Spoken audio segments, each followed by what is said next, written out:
بسم الله الرحمن الرحيم سلام الله عليكم ورحمة الله تعالى وبركاته داوديال halkani warbaahinta halbeega wararka waxa ku soo dhawaataan warka warbaahinta qodobada aan idin soo gudbin doono waxa kamid noqonaya gudoomiyaha gobolka Banaadir Ahmed Duqa magaalada Muqdisho oo ku dhawaaqay in aan la furi doonin wadooyinka xiran ee magaalada Muqdisho maxaa ka jira inuu dil ka badbaaday Umar Finish war ku saabsan ayaan idin soo gudbin doonaa ciidamada xoogga dalka Soomaaliya oo howlgalo kala duwan ka wada qayb ka mid ah gobolada Mudug iyo Galgaduud faahfaahin ku aadan ayaan idin soo wadnaa Cabdikariin Xuseen Guuleed oo degnina culus u diray Villa Soomaaliya degniintaasi maxay tahay waan idin la wadaagi doonaa madaba in Axmed Maxamed Islaam Axmed Madoobe uu ka badbaaday shirqool nabad iyo nolol ay u dhigtay qodobada ayaan idin soo gudbin doonaa saaxiibayaal taariikhdu waxay baaraysaa 16 bisha 11 November 2019 waxaad u diyaar garowdaan saaxiibayaal faafaynta qodobadii aad maqasheen oo dhameystiran channelkeena subscribe dha calaamada kambalka furta muuqaalkan saaxiibayaal si share gareeya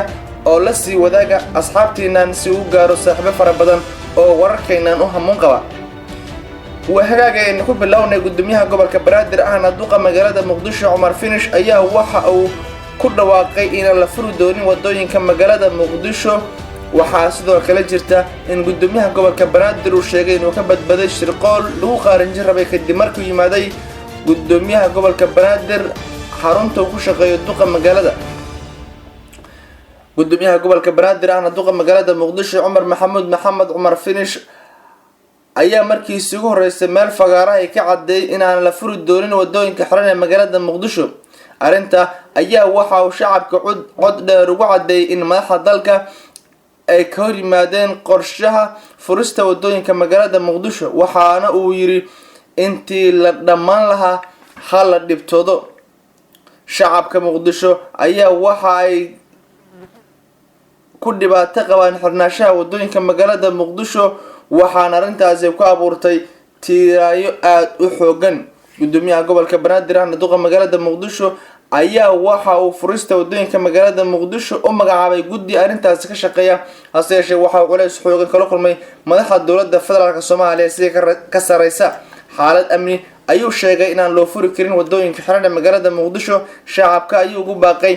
inay iska dul qaataan una adkeystaan wadooyinka xiran waa sida uu sheegay waxaana uu ka dhawaajiyay in wadooyinka loo xiray sabab la xiriira amniga oo faraha ka sii baxay maalmihii la soo dhaafay al-shabaab ayuu sheegay in laga cabsi qabo inay soo galaan gudaha magaalada Muqdisho qaraxyada ay geystaan waxa hubaala ammaanka magaalada Muqdisho dhanka qaraxda marka loo eego in maalmihii la soo dhaafay uu soo hagaagay hase yeeshee waxaa jira warar sheegaya in gawaari sida qaraxyo ay ku jiraan magaalada Muqdisho iyada ammaanka dowladda federaalka Soomaaliya ay ku daba joogaan geesta kale gudoomiyaha gobolka Banaadir Umar Finish oo la hadlay kumanaan shacabka ku nool dalka Koonfur Afrika ee Soomaaliyeed ayaa waxa uu ka hadlay in uu khaarin rabay mas'uul sare oo ka tirsan gobolka Banaadir waxaana uu sheegay in shakhsigaasi gacanta lagu dhigay baaritaano kala duwan lagu hayo mar dhowna la soo bandhigi doono shakhsigaasi ayuusan xusin magaciisa waxaana uu sheegay inuu damacsanaa qorshe ay in uu isu qarxiyo gudoomiyaha gobolka Banaadir Ahmed Duqa magaalada Muqdisho sanadkan gudihiisa ayaa gudoomiyihii hore gobolka Banaadir Ahmed Duqa magaalada Muqdisho Injineer Riiso waxa ku dhintay qarax ka dhacay xarunta gobolka Banaadir ku shaqeeyo waxa sidoo kale jiray mas'uuliin ka tirsanaa gobolka Banaadir oo qaraxaasi ku dhaawacmay qaarkoodna way ku dhinteen Umar Finish ayaa waxa uu sheegay in mas'uul ka tirsan gobolka Banaadir xafiis muhiim ka shaqeynayay oo khaarin rabay duqa magaalada in gacanta lagu dhigay haddana baaritaan ay ku wadaan eedaha kala duwan ee ammaanka dowladda federaalka Soomaaliya madaxweynaha maamulka Jubbaland Axmed Maxamed Islaam Axmed Madoobe waxa uu sheegay in nabadii nolol qorsheynayso in gacanta ay ku soo dhigaan xabsiga loo taxaabo qayb ka mid ah deegaanada maamulka Galmudug ayaa maalmihii la soo dhaafay waxa ka soconay dhaqdhaqaaq xooggan oo ay wado nabad iyo nolol waxaana dhaqdhaqaaqaasi lagu doonayaa in gacanta lagu soo dhigo madaxweynaha maamulka Jubbaland Axmed Madoobe Axmed Maxamed Islaam oo war soo saaray ayaa waxa uu sheegay in ay jirto baqdin ah in dowladda federaalka Soomaaliya ciidamo ka amar qaata oo isugu jira ajaanib iyo kuwa dowladda federaalka Soomaaliya inay wadaan abaabul ku aadan in gacanta lagu soo dhigo Axmed Madoobe ayaa waxa uu diyaarsay ciidanka ugu xooggan abid kuwaas oo difaacaya ama axmed madoobe ka difaacayay gacanta lagu dhigo, waxaana jira shirqool dowladda federaalk soomaaliya ay wado. waa sida axmed madoobe uu sheegay. dowladda federaalk soomaaliya ayaa waxaysan la dhacsanayn habka dowladda federaalk soomaaliya uga soo horjeedo, waxaana axmed madoobe uu wadaa abaabul ku aadan qaabkii dowladiisa loo aqoonsan lahaa. beesha caalamka ayaa waxaa jirta cadaadis xoogan oo axmed madoobe kala kulmayo. Ethiopia ayaa waxa uu sheegay in dagaal xoogan ay kula jirto maamulkiisa, waxaana cabasho uu u gudbiyay qaramada midoobay. waxaana uu sheegay in ciidamada Ethiopia ee jooga Soomaaliya ay caqabad xoogan ku yihiin xasiloonida iyo nabadgelyada maamul goboleedka Jubbaland ee axmed madoobe hogaamiyo. ciidamada Ethiopia ayaa waxa la sheegay in lagu soo qaban rabo madaxweynaha maamulka Jubbaland, waxaana axmed madoobe uu ka baqay in ay ka dhacdo deegaanadiisa ka dhacday koonfur galbeed Soomaaliya. waxaana ciidamada Ethiopia gacanta kusoo dhigeen Mukhtaar Robow Cali Mansuur oo kol hore u sharaxna hogaanka ku sareeya maamulka koonfur galbeed Soomaaliya, waxaana dowladda federaalk Soomaaliya ay u adeegsatay soo qabashadiisa ciidamada dalka Ethiopia. waxaana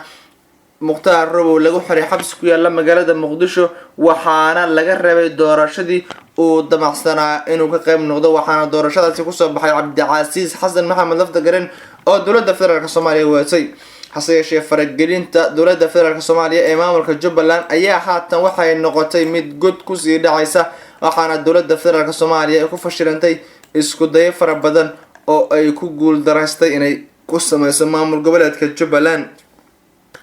Jubbaland ayaa haatan waxay leedahay 3 madaxweyne, waxaana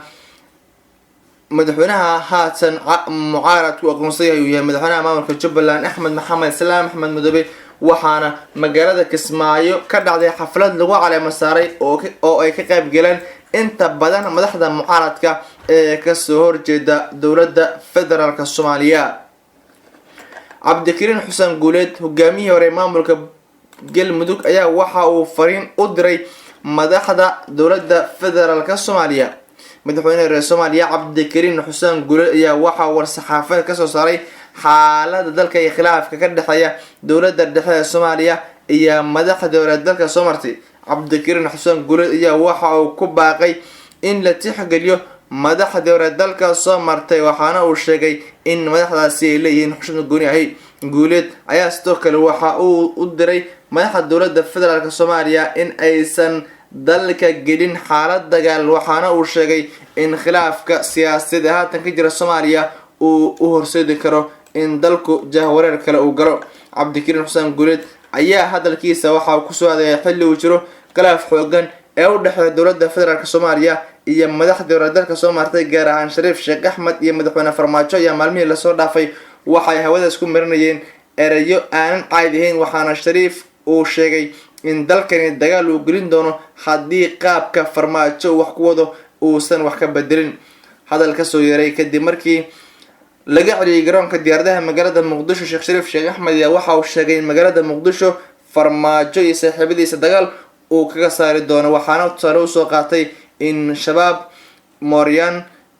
iyo kuwa kaleba dalkan horey looga saaray ayaguna aysan ka awood badnayn. hadalkaasi ayaa waxa uu noqday mid saameyntiisa leh, waxaana dadku soo wajahday cabsi xoogan in Farmaajo dagaal lala galo dalkana laga saaro ahi. dowladda federaalk Soomaaliya ayaa maalmihii lasoo dhaafay waxay dagaal xoogan la galeysay siyaasiyiinta ka aragti duwan, waxaana siyaasiyiintaasi ku biiray Sheekh Shariif Sheekh Axmed iyo madaxweynaha reer Soomaaliya Xasan Sheekh Maxamuud oo si weyn weerar ugu haya madaxda nabad iyo nolol la magac baxday. ciidamada dowladda federaalk Soomaaliya ayaa waxay abaabulkii waadka abid ka wadaan deegaanada dowlad goboleedka Galmudug, kaasi oo al-shabaab looga saarayo qaybo kamid ah deegaanada maamulkaasi. taliska qaybta 12 ee ciidanka xoogga dalka Soomaaliya ayaa waxay sheegeen in deegaanada maamulka Galmudug, gaar ahaan qaybaha al-shabaab ay maamulaan,